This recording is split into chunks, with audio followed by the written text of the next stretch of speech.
Duterte, kay Vice President Sara Duterte, kay Pastor Apollo Kibuloy, yung ganyang dapat na kamay na bakal sa ating bansa.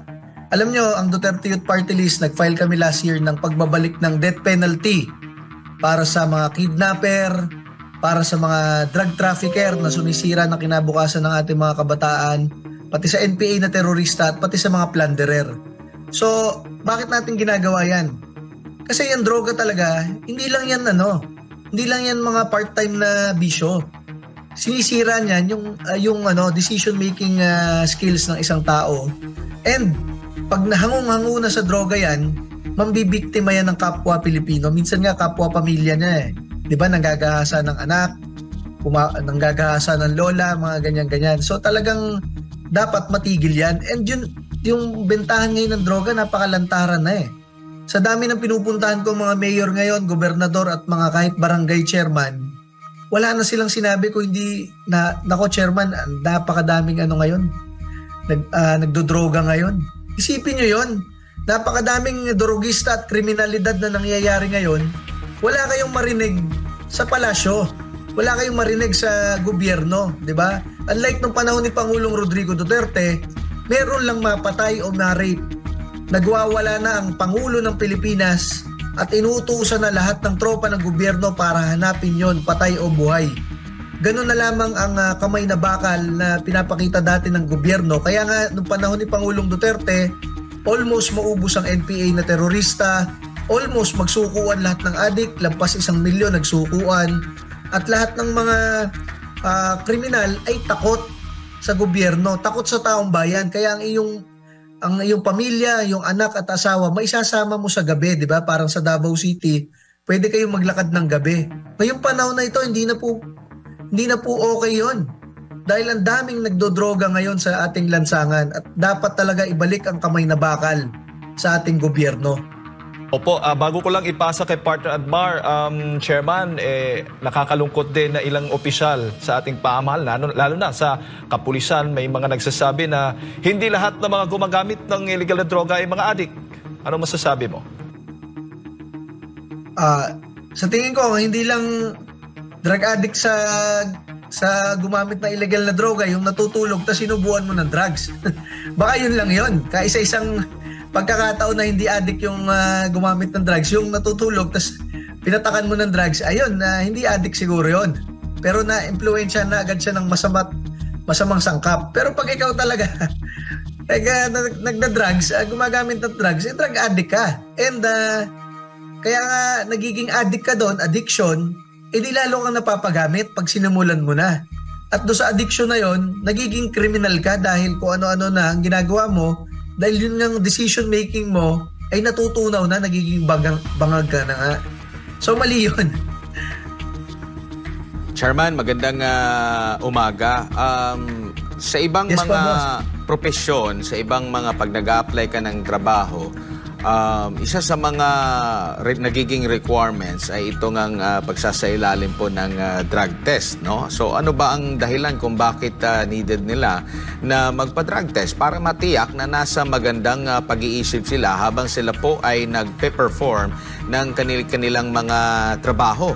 At itong mga trabaho na ito, hindi naman ito kagaya sa trabaho ng presidente na napakalawak at napakahalaga kasi buong Pilipinas nakasandal kumbaga sa kanya.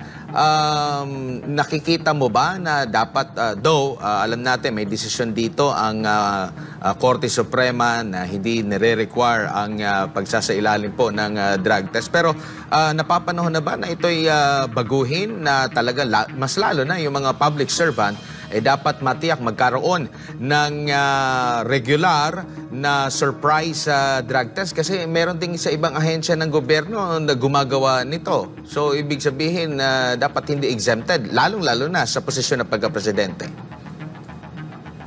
Alam nyo, tama yan eh.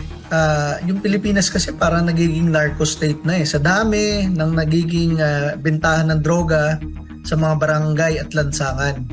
Nagiging narco state na dahil pinapabayaan lang ng gobyerno. Hinahayaan na lamang. Madami ako nakakausap na pulis, sinasabi nila sa akin, "Sir, mahirap nga ngayong panahon na ito eh dahil ngayon pag nanghuli ka ng drug addict, Minsan ikaw pa yung nakakasuhan ng human rights and everything. Masyadong yun daw mga pulis na may hinuhuling tungkol sa drugs noong panahon ni Pangulong Duterte, pinapabalikan daw ng kaso ngayon.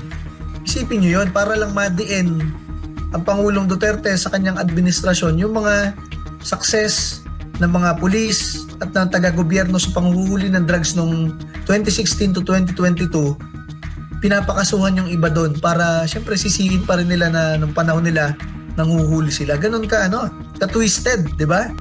O dapat talaga nanghuhuli ka nang nagagamit ng drugs kasi illegal talaga yan. Pangalawa, yung sinasabi natin, sa pag-a-apply sa trabaho, nag-a-apply kang driver, family driver o company driver, nire-require ka ng drug test. Siyempre, baka isipin ng pamilya kasi at nung kumpanya, baka itong maher namin nagda-drive, nagda-drugs pala, makabangga, kami pa ang masisi, di ba?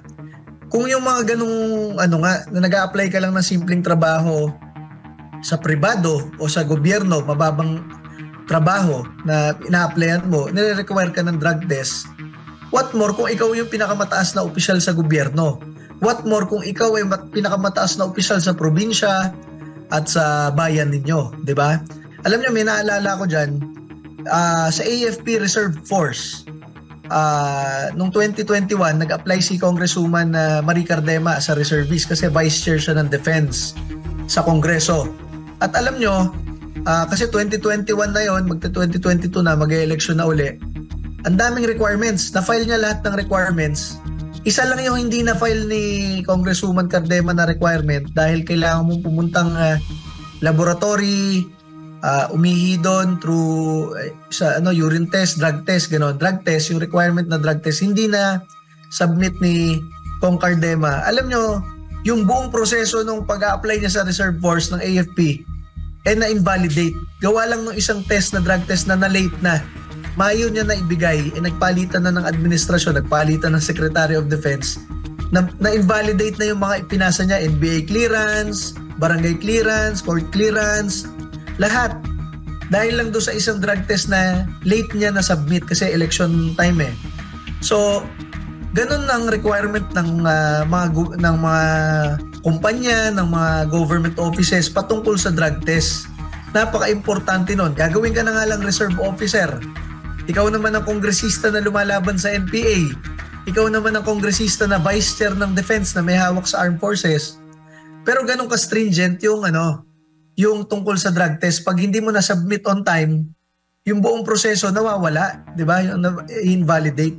So bakit kapag ikaw ay tatakbo bilang pinuno ng isang bayan, mayor, pinuno ng isang probinsya, gobernador, pinuno ng bansa, presidente, at iba't iba pang tinatakbuhan ng mga Pilipino sa eleksyon, ba't hindi nire-require ng drug test? Yung ordinaryong pulis nga at sundalo nire-require ng drug test, yung pang commander-in-chief ng daang-libong mga pulis at daang-libong mga sundalo. Mas kailangan ng decision-making skills ng isang presidente at commander-in-chief, di ba?